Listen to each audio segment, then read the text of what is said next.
सरोज, मैं समझता हूँ कि तुम बीमार हो, पर इसका मतलब ये तो नहीं कि इस समय तुम कोई भी अपनी नाजायज़ ख्वाहिश को मुझसे मनवा लो। आप ये क्या कह रहे हैं? ऐसे बीमारी के समय भी आप मुझे ताने सुना रहे हैं। मैं मांगी क्या रही हूँ आपसे? सिर्फ एक तो ख्वाहिश है मेरी कि मरने से पहले अपने बड़े बेटे से मिल लूँ। मुझे और कितनी बार बताना होगा तुम्हें कि वो लड़का अब इस घर में कदम नहीं रख सकता है। तुम इस बात को मान लो। हमारा सिर्फ एक बेटा है जिसका नाम अमन है। आप उसके बाप हैं या दुश्मन? कोई बाप अपने बेटे को ऐसा कैसे कह सकता है? आप भले ही उसे अपना बेटा ना मानते हो अब, पर मेरे लिए वो हमेशा मेरा बच्चा रहेगा। मैंने अपनी कोख से उसे जन्म दिया है। एक गलती के लिए आप उसे ऐसे जिंदगी भर मुझसे दूर नहीं कर सकते। जो उसने किया है वो गलती नहीं है, वो गुनाह है। एक लड़की की जिंदगी बर्बाद करके रख दी थी उसने।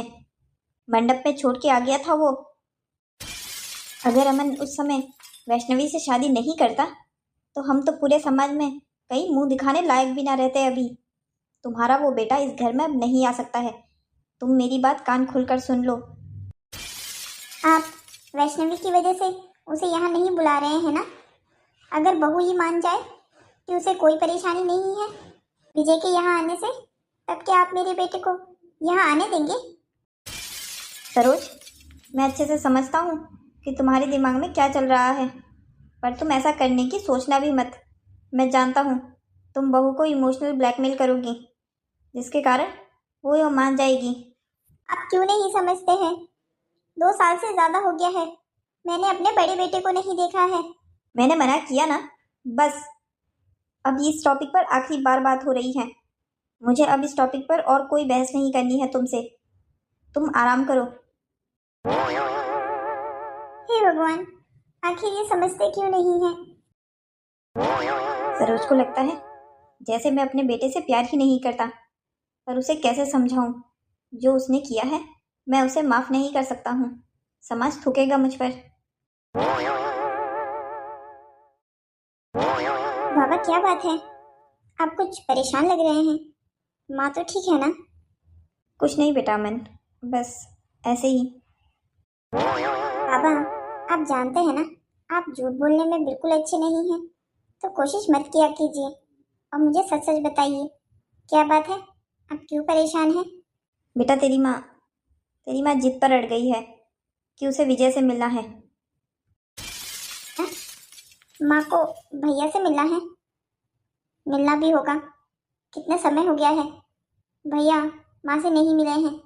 आप क्या सोचते हैं बाबा इस बारे में? सोचना क्या है, मैंने उसे मना कर दिया है और बिल्कुल समझा दिया है कि इस बारे में इस घर में अब दोबारा कोई बात नहीं होगी। बाबा, माँ बीमार है। आप ऐसे समय पर उन पर ज़्यादा सख्ती मत कीजिए। उनकी तबीयत पहले से ही खराब है। अगर आप ज़्यादा सख्ती करेंगे तो कहीं माँ की तबीयत और खराब ना हो जाए। तो उसे भी तो समझना चाहिए ना कि आखिर मैं उसे कैसे बुला सकता हूँ इस घर में। तू जानता नहीं है क्या उसने क्या किया था? उसकी वजह से तुझे मंडप पर बैठना पड़ गया था। अगर तू ना होता तो आज तो हम समाज में मुंह दिखाने लायक भी ना होते। उसने वैष्णवी की जिंदगी पूरी तरीके से खराब कर दी थी। बाबा, मैं आपकी बात समझता हूँ कि भैया ने जो किया वो ठीक नहीं था।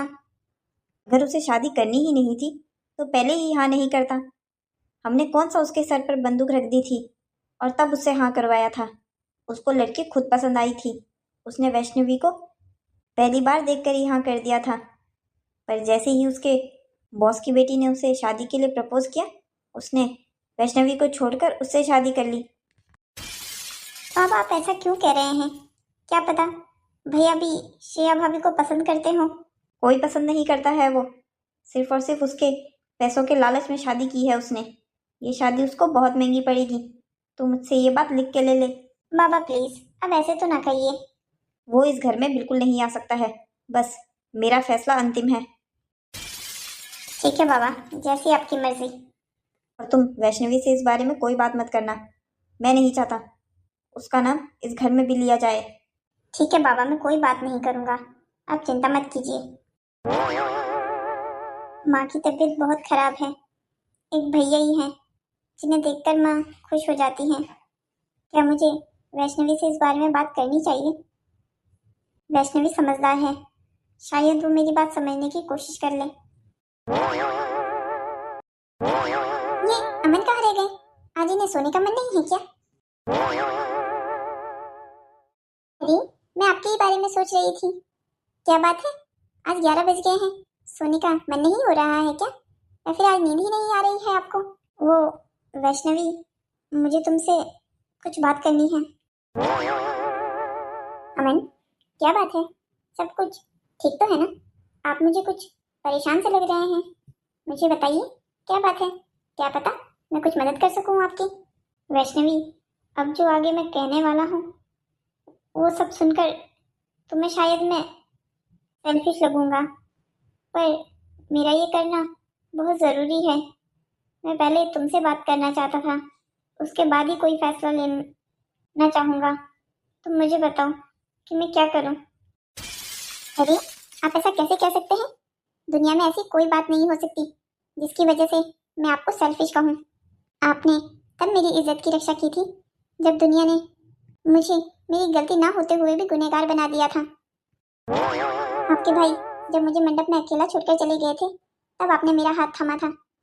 वैष्णवी, वो माँ चाहती है कि भैया इस घर में वापस आ जाएं। क्या माँ जी ने ये आपको कहा? नहीं, उन्होंने ये मुझे नहीं कहा, पर वो बाबा से इस बारे में हर रोज बहस करती है। बाबा नहीं चाहते कि भैया यहाँ आए, पर माँ बीमार है। वैष्णवी, तुम समझ रही हो ना कि मैं तुमसे क्या कहना चाहता हूँ? बाबा ने विजय को अभी तक सिर्फ मेरी वजह से माफ नहीं किया है ना? अगर शायद मैं इस घर में तुम्हारी बीवी बनकर ना आती तो वो अभी तक विजय को माफ कर चुके होते। नहीं वैष्णवी, बिल्कुल नहीं। तुम जानती नहीं हो क्या बाबा को? बाबा अपने असूलों के बहुत पक्के हैं। तुम अगर इस घर में मेरी बीवी बनकर ना भी आती तब भी बाबा इतनी आसानी से भैया को माफ नहीं करने वाले थे।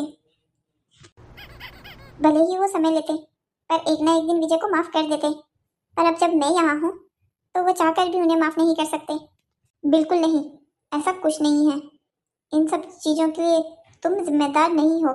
भैया ने गलत किया था। उन्होंने लालच में आकर तुम्हें छोड़कर श्रेया भाभी से शादी कर ली थी।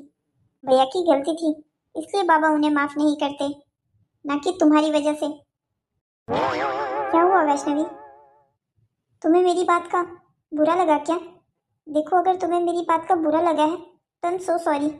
मैं समझ सकता हूँ, भैया को माफ करना इतना आसान नहीं है तुम्हारे लिए। आप क्यों माफी मांग रहे हैं? आपकी थोड़ी कोई गलती है। आप बाबा को कल बता दीजिएगा कि मैंने हाँ कर दी है। किस चीज़ के लिए हाँ कर दी है तुमने? उनके विजय को यहाँ लाने के लिए। विजय ने मेरे साथ जो भी कुछ किया है मैं उसे नहीं भूल सकती हूँ, ना ही उसे कभी माफ कर सकती हूँ। पर मैं ये भी नहीं चाहती कि एक माँ बाबा से उनका बेटा मेरी वजह से दूर हो जाए। तुम कॉल करके अपने भाई को बुला लो। Vaishnavi, thank you so much. मैं तुम्हारा ये एहसान कभी नहीं भूल सकता। तुमने जो मेरे लिए किया है उसके सामने ये कुछ नहीं है। भैया यहाँ आएंगे, तुम्हें अनकंफर्टेबल तो फील नहीं होगा ना?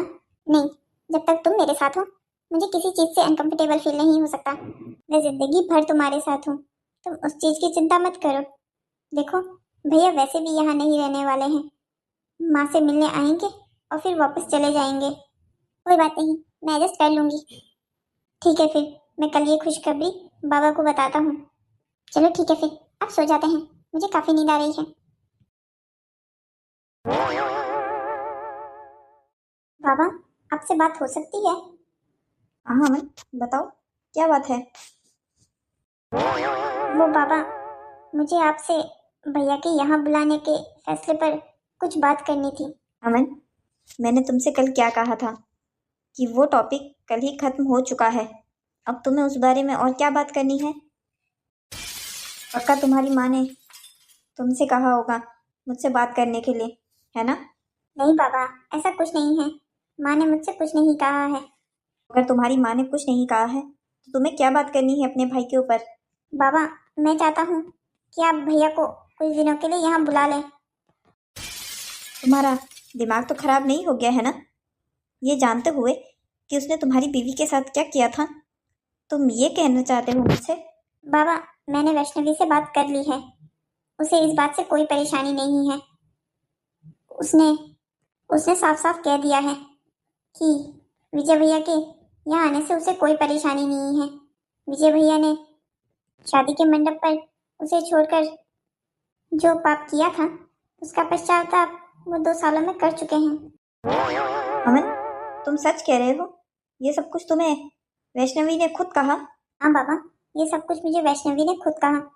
मैंने कल आपसे बात करने के बाद उससे बात की। वो बहुत समझदार है बाबा। वो जानती है कि उसे कब क्या कहना चाहिए और कब कैसा कदम उठाना चाहिए। हाँ, बहू है तो बहुत समझदार। फिर भी अमन, तुझे क्या लगता है विजय के यहाँ रहने से बहू कहीं असहज ना अनुभव करे? तू बता। बाबा, मैंने इस बारे से भी वैष्णवी से बात कर ली है। वो कहती है जब तक मैं उसके पास हूँ उसे किसी चीज़ से फर्क नहीं पड़ता, और मुझे भी ऐसा ही लगता है। अब भैया और वैष्णवी के बीच ऐसा कुछ नहीं है। उनका जो रिश्ता जुड़ने वाला था वो जुड़ने से पहले ही टूट गया। अब वैष्णवी का इस घर में सबसे पहला रिश्ता मुझसे है, और मैं यहाँ हूँ तो मुझे नहीं लगता कि उसे कोई परेशानी होगी। अगर उसे परेशानी हुई भी तो कुछ दिनों के लिए वो अपने मायके चली जाएगी। हाँ, ये ठीक रहेगा। अगर उसे लगा कि उसे यहाँ अच्छा नहीं लग रहा है विजय के रहने से, तो वो कुछ दिन अपने मायके जा सकती है। विजय चला जाएगा तो वो वापस आ जाएगी। हाँ बाबा, ऐसा ही होगा, पर मुझे नहीं लगता कि वैष्णवी को कोई परेशानी होगी। आप भैया को बुला लीजिए। तो ठीक है, फिर मैं उसे कॉल करता हूँ और ये खुशखबरी तुम्हारी माँ को भी दे देता हूँ। वो तो खुशी से पागल ही हो जाएगी। ठीक है बाबा, अब माँ को बता दीजिए। बहू की वजह से बेटे को माफ नहीं कर रहे हैं। मैं इन्हें कभी माफ नहीं करूंगी, इनसे बात भी नहीं करूंगी। सरोज, अब क्या तुम अकेले अकेले बड़बड़ाने भी लग गई? मैं आपसे नाराज हूँ। मुझे आपसे कोई बात नहीं करनी है।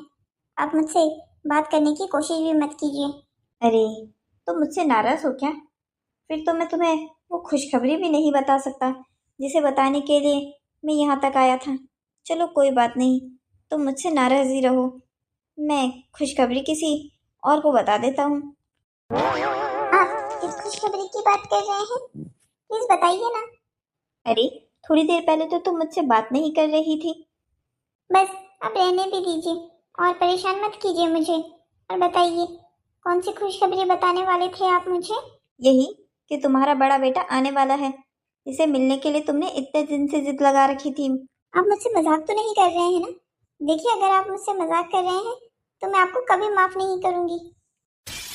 अरे, तुम भी ना सरोज, तुम्हें तो मुझ पर बिल्कुल विश्वास ही नहीं है। भला ऐसी बात पे मैं तुमसे क्यों मजाक करूंगा? मैं जो भी कह रहा हूँ सच कह रहा हूँ। पर वैष्णवी वैष्णवी कैसे मान गई? ये सब कुछ वैष्णवी की ही वजह से हो रहा है। मैं तो कभी उसे माफ नहीं करने वाला था, पर अमन ने वैष्णवी से बात की और वैष्णवी ने खुद कहा कि मैं उसे यहाँ बुला लूँ। इसलिए मैंने तुम्हारे बेटे को कॉल की थी। वो यहाँ आने वाला है। आप खुश हो जाओ तुम। हे भगवान, आपका बहुत बहुत शुक्रिया। देर से ही सही, पर आखिर आपने एक माँ के दिल की पुकार सुन ही ली। मेरा बेटा आने वाला है। पूरे 2 साल बाद मिलने जा रही हूँ मैं उससे। आज मैं बहुत खुश हूँ भगवान। विजय, आखिर तुम कितने लेट लगाने वाले हो? तुम तो लड़कियों से भी ज्यादा टाइम लगाते हो। ऑफिस के लिए लेट हो रही है हमें। डैड हमारा इंतजार कर रहे होंगे वहाँ मीटिंग में। श्रेया, आई एम सॉरी, मैं आज मीटिंग में नहीं जा सकता। Are you joking with me? क्या मजाक लगा रखा है ये कि मीटिंग में नहीं जा सकता? क्या हुआ है? ऐसा भी क्या काम आन पड़ गया है तुम्हें? श्रेया, मैं आज घर जा रहा हूँ मेरे। मुझे देखो, मैं भी किसी भी मजाक के मूड में नहीं हूँ। वैसे ही मुझे मीटिंग की बहुत टेंशन है। श्रेया, मैं तुमसे कोई मजाक नहीं कर रहा हूँ। मैं सच्ची में घर जा रहा हूँ। माँ की तबीयत बहुत ज़्यादा खराब है। वो मुझे बार बार याद कर रही है। देखो ना, मेरे पास यही एक मौका है बाबा से माफ़ी मांगने का। माँ बीमार है तो शायद इसकी वजह से बाबा मुझे माफ़ कर दें। मैंने उनके साथ जो किया है तुम भी जानती हो वो गलत है। ओह माय गॉड विजय, ये तुम्हें क्या हो गया है? ये तुम कैसी बातें किए जा रहे हो? मुझे नहीं लगता कि मुझसे शादी करना तुम्हारा कोई गलत फैसला था। हम दोनों एक दूसरे से प्यार करते थे, हम दोनों ने एक दूसरे से शादी कर ली। इसमें वो लोग नाराज हैं तो उसमें मैं क्या कर सकती हूँ? तुम कुछ मत करो, बाबा वैसे भी मुझसे नाराज़ हैं। मुझे उनसे माफ़ी मांगनी चाहिए। मैंने उनके साथ बहुत गलत किया है। तुम मजाक कर रहे हो ना?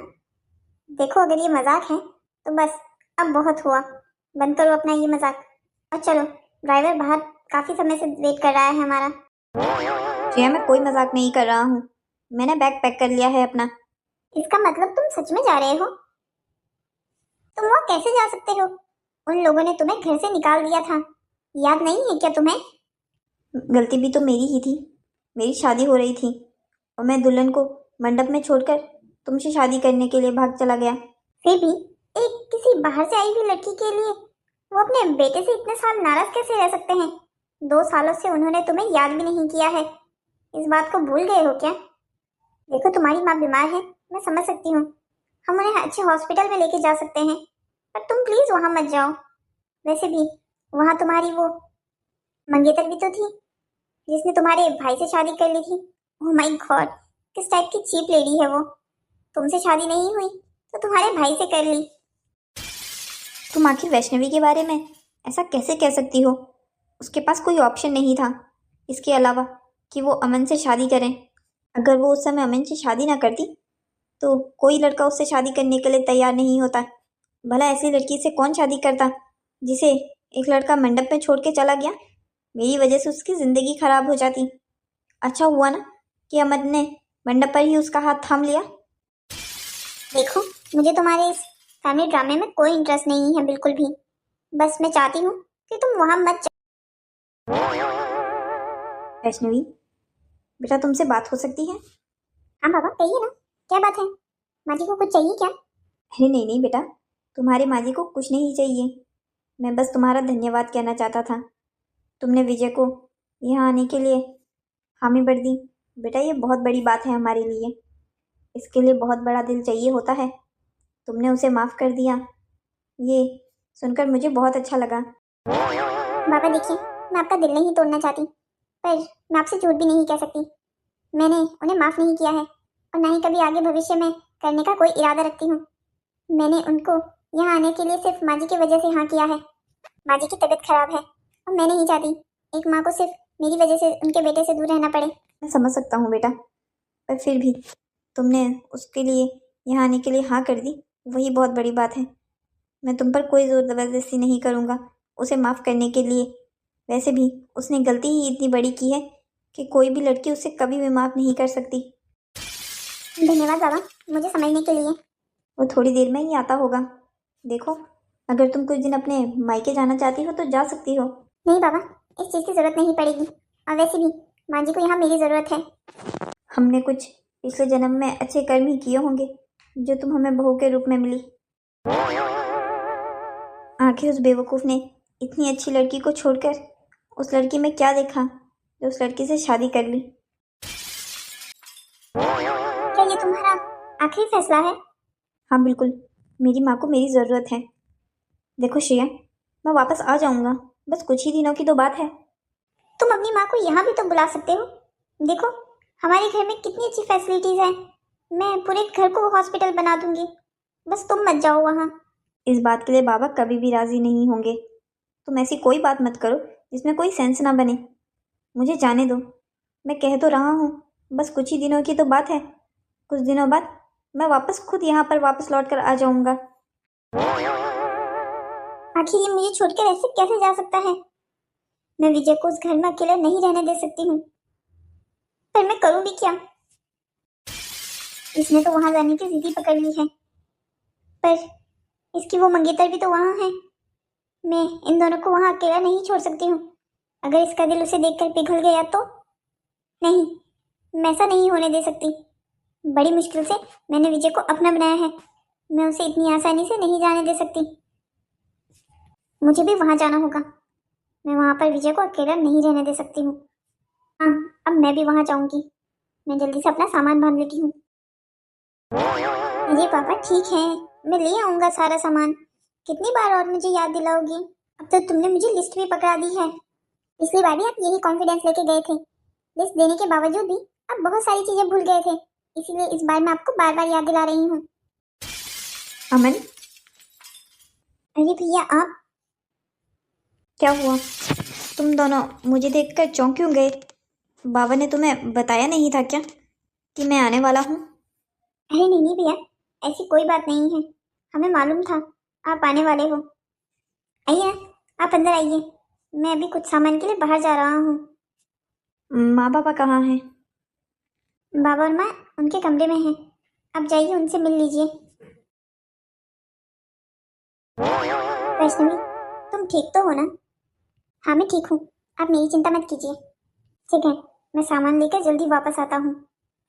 ठीक है, मैं आपका इंतजार करूंगी। हे भगवान, कुछ दिन मुझे ये सब कुछ देखने की शक्ति देना। हेलो दोस्तों, तो कैसी लगी आपको ये कहानी? क्या लगता है आपको कि विजय के यहाँ आने से घर में सब कुछ ठीक हो जाएगा, या फिर असली ड्रामा अब शुरू होगा? क्योंकि विजय की पत्नी श्रेया भी तो यहाँ आने वाली है। श्रेया वैष्णवी से बहुत चिढ़ती है। अब देखते हैं कि श्रेया वैष्णवी को विजय से दूर रखने के लिए क्या क्या चालें चलती है। इसका अगला भाग हम जल्दी आप तक लेके आएंगे। तब तक आप हमारे चैनल के लिए सब्सक्राइब कीजिए, शेयर कीजिए और हाँ, कमेंट करना मत भूलिएगा। जल्दी ही आपसे अगले भाग में मुलाकात होती है दोस्तों। तब तक के लिए बाय बाय।